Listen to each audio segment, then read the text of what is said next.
On October 24th of last year, my family and I received a call from my mom. We knew that she and my sister had been at the hospital all day, but we didn't know why. I just thought it might have been because of her seizures, and she had recently started a new medication, so it only made sense. When we FaceTimed, both my mom and sister were crying. I was told that my sister was going to be gone for the next week and that she had to go to the city. That didn't make sense. Seizure patients aren't sent off to the city for a week usually. At one point, I heard my mom giving my sister strict guidelines of what she could and couldn't bring, including what clothes she was allowed to wear.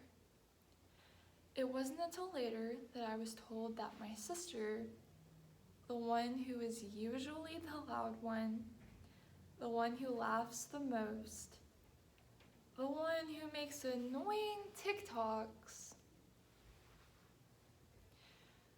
the one none of us suspected to be depressed, had attempted suicide.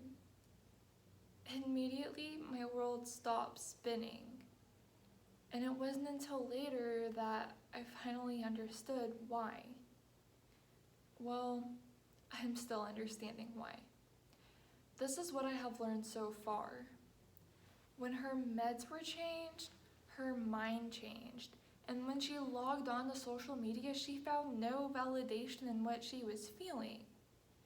Instead, she read joke after joke about mental illness. She wasn't laughing. She was fighting for her life, and none of us knew. While I couldn't change her meds, and you couldn't unhomeschool her, perhaps it's time we stop using jokes about mental illness, because the person who reads them might be just like my sister. Sticks and stones may break my bones, but words actually hurt. Author and scientist Dr. Hyder Zahed argues, words are the most powerful force available to humanity. Our words have the power to hurt and to heal. The thing is, I don't think my sister's friends were trying to hurt. They were trying to be funny, or in some cases be expressive with their colloquialism. But in the end, their words added salt to the wounds that she already had. And if this happens to my sister, I fear this happens to everyone. Most of my friends don't know what actual mental illness is. They might think they know, but none of them were actually taught about what is and isn't mental illness. And to be honest, had my sister not tried to commit suicide, I probably wouldn't know either. And on my own Twitter feed last night, no less than 10 people said the weather was bipolar. Other posts included how depressed they were about the school's lunch, or if they took that biology test next hour, they would kill themselves. To be fair, our biology teacher makes life very difficult. Casual jokes about mental illness have become more and more common. We are making a mockery of actual mental illnesses, and perhaps we aren't aware of the power of our words. We speak life and death, or we type it. So to honor my sister, let's learn about why these jokes have to stop. We joke about bipolarism, and to be fair, our weather is moody. The famous rope man, Will Rogers, once said, "If you don't like the weather in Oklahoma, wait a minute, and it'll change." He probably said that about women too. But being moody isn't a result of being bipolar. My friends would argue that I was bipolar yesterday when I cried in my second hour and laughed hysterically at lunch. The misconception is that people with bipolar disorder are super happy one minute and super sad the next. That isn't true. Instead, according to the Mayo Clinic website, depressive lows to manic highs can last for days and even weeks, not minutes.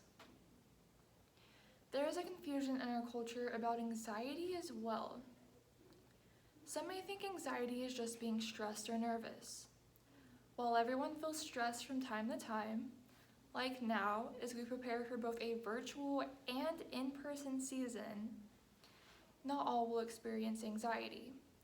Some may worry when faced with a problem at work, before taking that biology test, or while waiting for the results of a medical exam.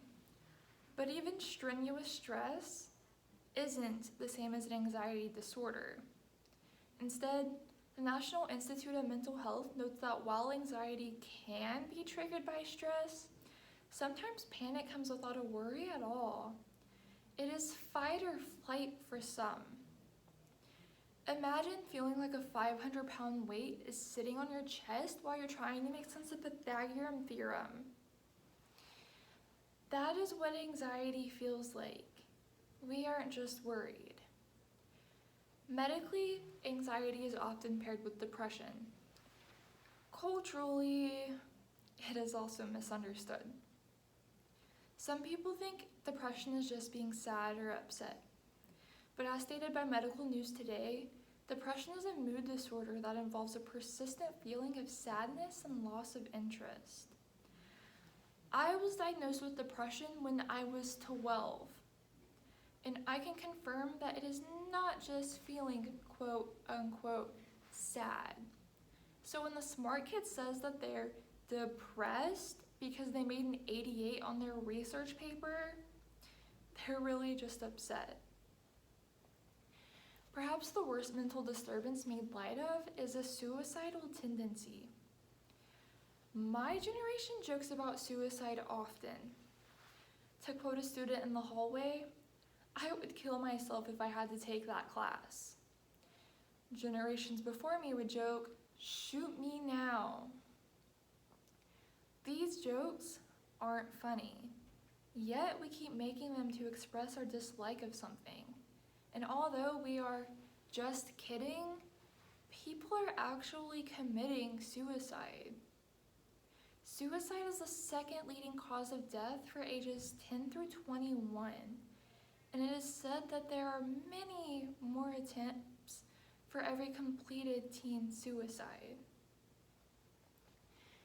It is important that we educate ourselves before we make light of things.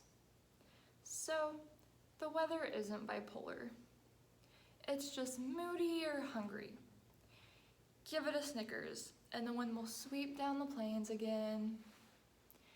Granted, it may create a tornado, but we're used to it.